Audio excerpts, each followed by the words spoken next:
Latest updates ఎప్పటికప్పుడు పొందడానికి big TV WhatsApp channel follow అవ్వండి. లింక్ డిస్క్రిప్షన్ లో ఉంది. కాకినాడ సీపోర్ట్ వ్యవహారంలో సిఐడి తన పని తాను చేసుకుపోతోంది. పోర్టు అక్రమాల్లో వైసీపీ ఎంపీ విజయసాయిరెడ్డి పేరు కూడా ఫోకస్ అవుతోంది. ఆ కేసులో అరెస్ట్ అవుతానని సాయిరెడ్డి భయపడుతున్నారా? అందుకే తాను ఎంపీని మర్చిపోయి బ్యాలెన్స్ తప్పి మాట్లాడుతున్నారా? తాము అధికారంలోకి రాగానే ముఖ్యమంత్రి చంద్రబాబు ఉంటే జైలుకి పంపిస్తామని అసందర్భ వ్యాఖ్యలు చేశారాయన.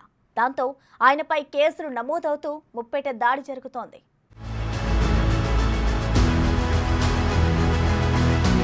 డిప్యూటీ సీఎం పవన్ కళ్యాణ్ పర్యటన తరువాత కాకినాడ సీపోర్టు వ్యవహారంలో సిఐడి తన పని తాను చేసుకుపోతోంది. పార్లమెంట్ సమావేశాల తరువాత వైసీపీ ఎంపీ విజయసాయిరెడ్డిని సిఐడి అరెస్టు చేయటం ఖాయమంటూ హస్తినలో టాక్ నడుస్తోంది. ఆ క్రమంలో మీడియా ముందుకొచ్చారు ఎంపీ విజయసాయిరెడ్డి. తాము అధికారంలోకి రాగానే చంద్రబాబును జైలుకు పంపిస్తామని ఓపెన్ గా స్టేట్మెంట్ ఇచ్చారు. ఒక విధంగా ముఖ్యమంత్రిని ఓపెన్ గా బెదిరించారాయన.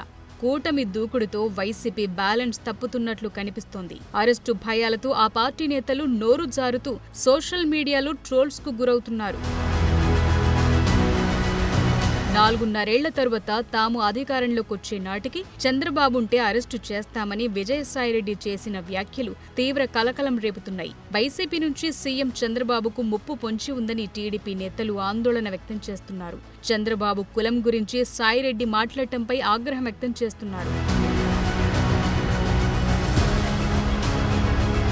మొత్తానికి కాకినాడ సీపోర్ట్ సెజ్ వ్యవహారంలో ప్రమేయమున్న వైసీపీ నేతలంతా భయపడుతున్నట్లే కనిపిస్తోంది.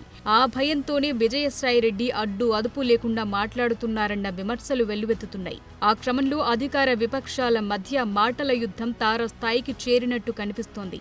ఎంపీ విజయసాయిరెడ్డికి Bapatla TDP MP Krishna Prasad counter ఇచ్చారు. గుమ్మడికాయల దొంగంటే భుజాలు తడుముకున్నట్టు విజయసాయిరెడ్డి ప్రవర్తిస్తున్నారని ఎద్దేవా చేశారు. వైసీపీ హయాంలో వ్యక్తిగత దూషణలకు వెళ్లి దిగజారి ప్రవర్తించారని, సీఎం చంద్రబాబు నాయుడు కేవలం ఏపీలోనే కాదు దేశవ్యాప్తంగా పాపులర్ నేత అని, ఒక విజనరీగా పేరు తెచ్చుకున్న నేతపై నోటికొచ్చినట్టు మాట్లాడటం తగదని విమర్శించారు. ఎందుకంటే మన ఊర్లో సామెత ఉంది, పాపం ఒక రైతు నా గుమ్మడికాయ పోయిందని ఎత్తుక్కుంటా ఉన్నాడంట, ఎవరో దొంగ భుజాలు తడుపుకున్నాడంట. ఇలా ఉంది ఇది. ఎందుకండి ఇంత రియాక్ట్ అయిపోయి ఇంత పెద్ద పెద్ద మాటలు మాట్లాడుతున్నారు? మీరు ఏం చేశారో చూసుకోండి ఒకసారి. సో ఏది ఏమున్నా క్యారెక్టర్ అసాసినేషన్ చేయడము, పర్సనల్ అటాక్ చేయడము అనేది మీకు ఆన్వాయితీ అయిపోయింది. ఇంతకుముందు కూడా చేశారు. And you have gone to the family members వరకు కూడా పోయారు. మీరు very very bad, totally unethical. ఏమాత్రం ఒక కాన్సెప్ట్ లేకుండా, ఒక సంస్కారం లేకుండా బిహేవ్ చేయడం మొదలుపెట్టారు. It is not correct. ఒక పొలిటికల్ లైఫ్లో, పబ్లిక్ లైఫ్లో ఉన్నప్పుడు అందరూ చూస్తూ ఉంటారు, ప్రజలంతా మనల్ని గమనిస్తూ ఉంటారు. మనం రెస్పెక్ట్ఫుల్గా ఉండాలి, ఒక రెస్పాన్సిబుల్ వ్యక్తిగా ఉండాలని ఎప్పుడు నేర్చుకుంటారండి. మాజీ ఎమ్మెల్సీ విజయవాడ టీడీపీ నాయకుడు బుద్దా వెంకన్న ఇంకో అడుగు ముందుకేసి విజయసాయిరెడ్డిపై పోలీస్ కేసు పెట్టారు. పోలీస్ కమిషనర్ను కలిసి సాయిరెడ్డిపై ఫిర్యాదు చేశారు. సీఎంకు కులం అంటగట్టడమే కాకుండా ఆయన బతుకుంటే 4.5 లోపల వేస్తామంటూ చేసిన వ్యాఖ్యలను బుద్దా తప్పుబట్టారు. విజయసాయిరెడ్డిని అరెస్టు చేయాలని డిమాండ్ చేశారు. ఇకనైనా సాయిరెడ్డి నోరు అదుపులో పెట్టుకోకుంటే న్యాయపరంగా పోరాటం చేస్తామని బుద్దా వెంకన్న హెచ్చరించారు. విజయసాయిరెడ్డి ప్రెస్ మీట్ పెట్టి నారా చంద్రబాబు నాయుడు గారికి కులం అంటగట్టడమే కాకుండా ఆయన్ని ఇంకొక 5 నెలల్లో 75 సంవత్సరాలు వస్తాయి, ఆయన చావకుండా బతికి ఉంటే లోపడేస్తానని ఒక సాక్షాత్తు ఒక రాష్ట్ర ముఖ్యమంత్రిని ఒక బెదిరించి బ్లాక్మెయిలింగ్ చేసే పద్ధతిలో ఆ మాటలో, అంటే 4.5 ఏళ్ళలో మా గవర్నమెంట్ వస్తుంది, అప్పటి వరకు చంద్రబాబు నాయుడు గారు ఉంటాడా ఉన్నాడా అంటే మా నోటితో మేము అనలేకపోతున్నాం ఆ మాట.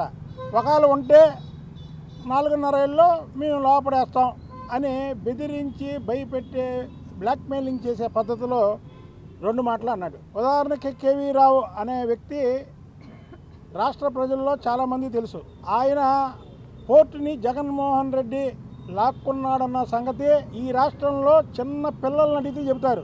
అది 490 కోట్ల చిల్లరకి అది తీసుకుంటే ఏడాదికి 490 కోట్లు అతనికి లాభం ఇచ్చారు. అంటే మీరు అర్థం చేసుకోండి, ఇక్కడ 1 సంవత్సరం ఆదాయం వచ్చే ఆస్తిని ఎవరన్నా అమ్ముతారా?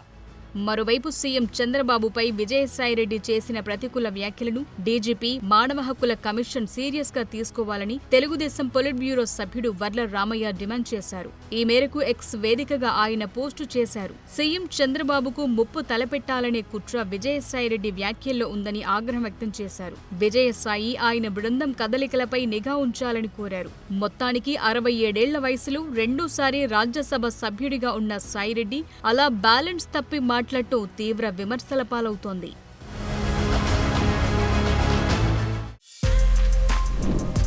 For more videos like this, subscribe Big TV channel.